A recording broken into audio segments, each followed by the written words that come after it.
Hai hai hai, halo semuanya. Bagaimana kabar kalian semuanya? Mudah-mudahan baik-baik aja. Kembali lagi di SSS, Siniar Sepak Bola Sore. Bersama gue Zulfikar dan kali ini gue ditemani oleh dua rekan gue. Halo, gue Yuda. Halo, gua Robi.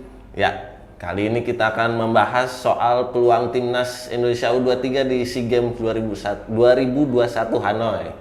Timnas U23 kan udah lolos semifinal nih setelah jadi runner-up grup A. Dan Thailand sendiri merupakan juara grup B. Timnas Indonesia tuh di penyisihan grup berhasil 3 kali menang dan 1 kali kalah. Thailand pun juga meraih hasil yang serupa, yaitu 3 kali menang dan 1 kali kalah. Nah, yang pertama kita akan bahas di sini nih, yaitu rekor pertemuan timnas Indonesia melawan Thailand. Nah, gimana Yud, menurut lo Yud, rekor pertemuan timnas Indonesia melawan Thailand nih di segala kancah lah, mau U23 mau senior gitu. Ya, kalau menurut gue sih peluang timnas Indonesia di SEA Games 2021 ini lumayan cukup terbuka ya. Karena kalau kita ngelihat permainan mereka dari pertemuan pertama lawan Vietnam, memang di pertama tuh kalah, tapi mulai pertandingan kedua, ketiga tuh mulai menunjukkan progres. Nah, sementara Thailand juga di sini nggak terlalu, walaupun dia jadi juara grup, tapi permainannya ya dengan persaingan yang di grup B lebih lebih Ketat gitu. ketat juga ya, di mana namanya Ada di grup, Malaysia karena juga, ada Malaysia, ada Singapura ya, jadinya mungkin mereka juga sempat kalah nih di penyisihan laga grup pertama di penyisihan grup lawan Malaysia. Kemudian baru habis itu bisa menang lawan Singapura dan sisanya ketemu dengan Kamboja dan Laos nih bukan lawan sepadan lah. Iya. Jadi mungkin di semifinal kali ini Indonesia masih punya peluang cukup 50-50 lah dengan Thailand, nggak terlalu parah banget kayak di final Piala AFF kemarin yang memang Thailand tuh benar-benar superior banget dibandingin dengan Indonesia. Nah, kalau menurut lu Rob gimana nih? Bisa nggak kita balas dendam di final Piala AFF kemarin lawan Thailand? Apalagi di SEA Games terakhir juga 2019 di Manila kita kalah kan waktu itu dari Thailand di penyisihan grup kalau nggak salah.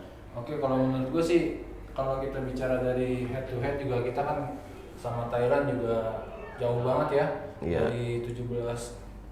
Dari 22 itu kita cuma menang 5 kali, sisanya kalah 17 kali. Ya, itu kan artinya menggambarkan betapa dikdayanya Thailand di atas kita. Dan kalau menurut gue sih, bukannya gue nggak mendukung timnas ya, cuman ya kita harus realistis aja karena emang sekarang sepak bola kita sih emang tertinggal satu tingkat lah di bawah Thailand dan Vietnam. Kalau menurut gue sih begitu. Ya, apalagi Sintayong sendiri mengakui kan bahwa kita masih kalah sama Vietnam sama Thailand kalau di level Asia Tenggara. Tapi kalau dilihat dari kekuatan timnas U23 sama timnas Thailand nih, kira-kira siapa nih yang bakal mencolok di pertandingan semifinal nanti? Ya kalau menurut gue sih masih sama ya kayak pertandingan sebelumnya. Kalau ini kan minus Asnawi doang untuk besok. Ya mungkin masih andalan Egy Maulana, Witan, dan ya Mark Lok lah. Mark Lok dari 4 pertandingan ini performanya udah mulai meningkat. Nggak sama ketika waktu lawan Vietnam yang menurut gue sih itu agak kurang ya sebagai pemain naturalisasi. Cuman yang menjadi masalahnya adalah Thailand waktu pertandingan terakhir melawan Laos itu dia itu main nggak full team karena emang Alexander Polking itu udah tahu bakalan dimata-matain sama Sintayong, dan dia juga ngasih statement bahwa Sintayong percuma mata-matain Thailand karena dia emang nggak mainin semua pemain andalan dia. Nah, kalau dari lu, menurut lu timnas Thailand nih kan banyak juga ya. Kemarin dia rotasi pemain, kira-kira yang patut diwaspadai sih, yang mengerikan itu kira-kira siapa ya? Ya, kalau dari timnas Thailand sendiri ya kita pasti mau waspadai ya, udah pasti nih penyerangnya dia nih yang naturalisasi, Iya, yang udah mencetak 3 gol nih sejauh ini, Gitu. si Patrick Gustafsson. Tapi yang lainnya juga bukan yang nggak berbahaya ya, karena mereka tuh cukup merata nih di setiap lini. Ada kita tahu di apa namanya di selain Gustafsson juga ada yang cukup mencolok nih si Ekanit Panya dan Korawic Stasa nih di daftar top skor sementara. Cuman menurut gua kalau untuk melawan timnas kali ini Thailand tuh bakal sedikit kesusahan karena kita cukup tahu Hernando juga belakangan menjadi andalan banget nih. Dia berapa kali menyelamatkan gawang Indonesia juga pernah sempat juga melakukan save penting nih di penalti ketika lawan Timor Leste. Lawan Timor Leste ya kemarin. Nah, lalu juga benar kata Robi tadi, Maklok juga bakal jadi kunci di lini tengah. Sementara Sadil juga balik nih. Jadi kita menambah kekuatan baru juga di ada pilihan lah. Sintayong punya pilihan antara Egy, Witan dan Sadil. Walaupun Asnawi nggak bermain ya, tapi Ilham Rio Fahmi mungkin bisa diandalkan sekarang. Nah tapi kan timnas nih yang kita tahu kalau nggak salah belum pernah clean sheet ya. Ya. Nah itu kan berbanding terbalik gitu. Pernah lawan Filipina 4-0. Oh iya, sekali doang clean sheet, berbanding terbalik gitu sama Thailand yang ngegolinnya banyak, pertahanannya juga bagus gitu loh. Apa gitu ya, biar kita bisa matiin Thailand lah. Seenggaknya maksa perpanjangan waktu gitu, sampai adu penalti. Oh, kalau menurut gue sih itu faktor lawan juga, karena Thailand lawannya di grup B kan nggak seganas di grup A lah. Ada Vietnam, Filipina, Myanmar juga kan pertama tampil mengejutkan juga dia. Bisa ngimbangin Vietnam gitu. Oh ya, kalau menurut gua sih seperti yang dibilang sama pelatih siapa kemarin yang bilang kita tuh cuma kuat 60 menit. Ada yang bilang pelatih Myanmar, pelatih Vietnam bilang kita tuh cuma kuat main 60 menit. Kalau menurut gua kita tuh tinggal maksimalin aja itu. Kurang 90 menit kita harus fokus di pertandingan karena memang kita itu biasanya kecolongan di menit-menit akhir. Nah, dan stamina sudah menurun, koordinasi pemain juga sudah menurun. Apalagi Fahrudin juga kemarin kan pernah blunder sekali lawan Vietnam. Iya. Menurut gue sih fokus sampai akhir pertandingan ya. Nah gimana kira-kira bisa nggak timnas nyelesain pertandingan 90 menit atau hingga perpanjangan waktu? Balik lagi ya, kuncinya itu adalah kekuatan di lini tengah juga nih bermain. Karena kalau kita bisa mengacu pada Piala AFF kemarin, kombinasi Rahmat Irianto juga menjadi menjadi salah satu tulang punggung nih di lini tengah. Disiplinnya dia menghalau bola sebelum masuk lini belakang. Lini belakang tuh sangat penting nih. Kalau memang Irianto bisa bermain maksimal, ditambah Maklok juga dengan kemampuannya bisa mengalirkan bola ke depan, ya kita juga butuh pilihan yang tepat nih Sintayong nih. Apakah Irfan Jauhari atau Muhammad Ridwan yang bakal jadi ujung tombak? Karena penyerang kita nih sampai saat ini memang masih kurang. Cuman ketika memang benar-benar ketemu nih celahnya untuk menembus pertahanan Thailand, bukan tidak mungkin kalau penyerang kita juga bisa merepotkan ke selama ini kita hanya masih mengandalkan dari dua sisi sayap. Tapi ketika memang ada bola terobosan yang bisa masuk ke lini ke kotak penalti melalui diarahkan ke penyerang, itu bisa jadi kondisinya bakal berbeda dengan permainan dengan hasil akhir gitu. Bisa berpotensi juga kita menyelesaikan dalam waktu tempo 90 menit karena kuncinya adalah kekuatan di lini tengah dan memang fisik. Ini gimana Sintayong bisa lebih pintar mengatur strateginya ya soal pergantian pemain karena kondisinya Thailand juga memiliki fisik yang cukup kuat seperti itu. Apalagi kan salah satu pemain andalan kita Asnawi absen tadi tuh yang disinggung Robi. Nah itu kira-kira berkurang nggak kekuatan timnas tuh dengan absennya Asnawi? Kalau berkurang ya gue tanpa menghilangkan respect kepada Rio Fahmi dan pemain yang lainnya ya, karena Asnawi memang selama ini dia menjadi tumpuan ya. Dia juga meskipun masih di U23 dia juga menjadi andalan di timnas senior. Dia juga sudah berkompetisi di luar negeri. Kalau menurut gua dia selain punya skill dia juga punya mental yang bagus untuk pertandingan besar seperti ini. Sementara penggantinya seperti kemarin itu Rio Fahmi di pertandingan pertama kita tahu sendiri dia menjadi bulan-bulanan pemain Vietnam kan. Ya meskipun di pertandingan kedua, ketiga dan keempat sudah ada perubahan. Dan Sintayong juga tadi pas preskon juga menyebutkan bahwa kemungkinan Rio Fahmi akan tampil. Dia juga sudah yakin bahwa Rio Fahmi juga tidak akan terlalu berbeda jauh lah dengan Asnawi kalau menurut gue gitu.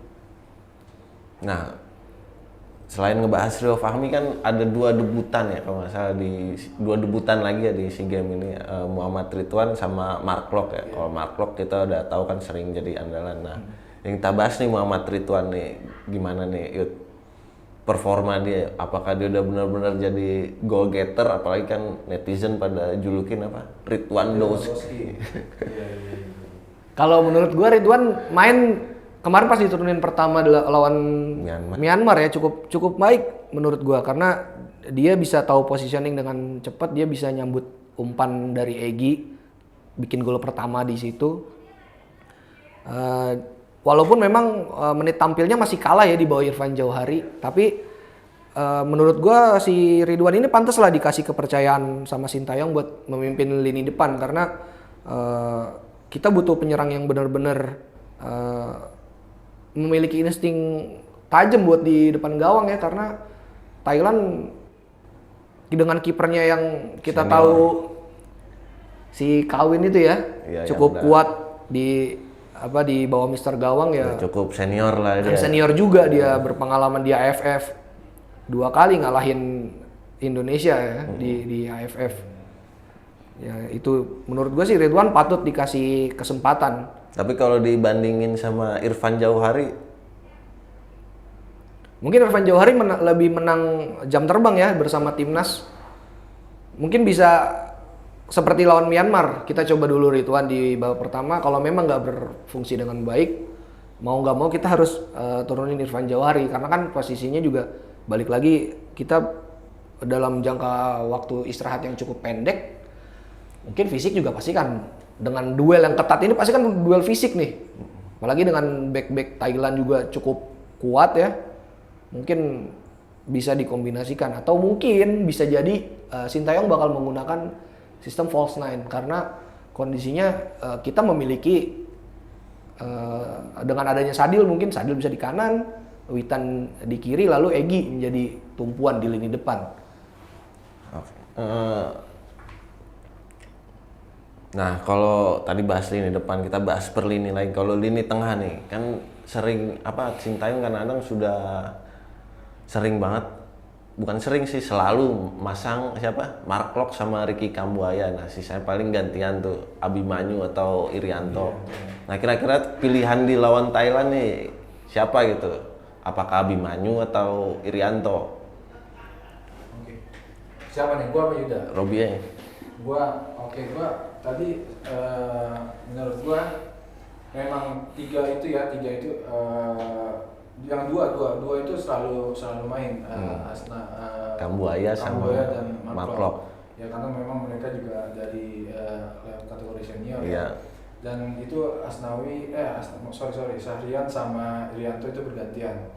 Kalau menurut gua di laga melawan Thailand ini sih, menurut gua ya Kambuaya dan Mark Klok akan tetap menjadi pilihan utama, dan kalau menurut gua Sintayong nantinya akan mengistirahatkan Abimanyu. Kalau menurut gua, karena Abimanyu dengan Irianto itu tipe permainannya berbeda. Berbeda banget ya. Abimanyu dia lebih stylish ya, lebih style. Terus kalau Irianto dia itu pemainnya keras, ngotot. Dia bisa, artinya dengan permainan cepat Thailand, kemungkinan Sintayong akan menurunkan Irianto sebagai pemutus serangan. Iya. Kalau menurut gue sih seperti itu. Kambuaya dan Mark Klok tetaplah. Iya, pasti. Tergantikan ya dua ya. Iya. Gue sih. Iya sih. Karena kan walaupun Abimanyu lebih sering ngirimin bola gitu kan. Kalau Irianto kan emang banget penghambat serangan lawan kan. Tusol itu. Iya. Nah, kalau lini belakang selalu jadi sorotan, karena ya itu yang tadi gue bilang, kita baru sekali clean sheet sama Timor Leste aja kita bisa kebobolan kan. Terus lawan Myanmar yang udah unggul 3-0 nggak bisa pertahanin, keunggulan 3-0 kebobolan juga kan di babak kedua. Sebenarnya masalah lini belakang apa sih? Apakah kita udah nggak usah bahas Elkan Bagot yang nggak bisa datang lah. Kuncinya di mana sih kelemahan pertahanan kita? Padahal kan udah sering banget tuh di rotasi kan, Farudin sama Rizky Ridho, entah Farudin sama Dewangga gitu loh. Kalau menurut gua sih balik lagi ya ke kondisi fisik.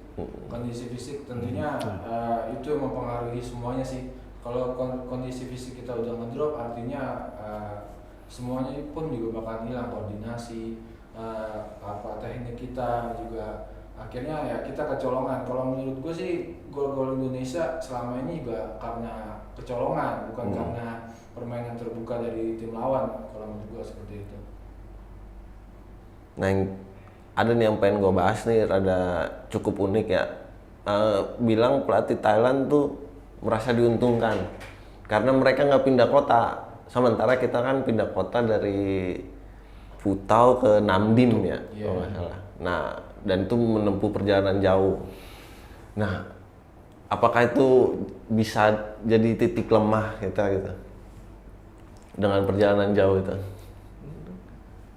Ya, itu artinya keuntungan apa ya?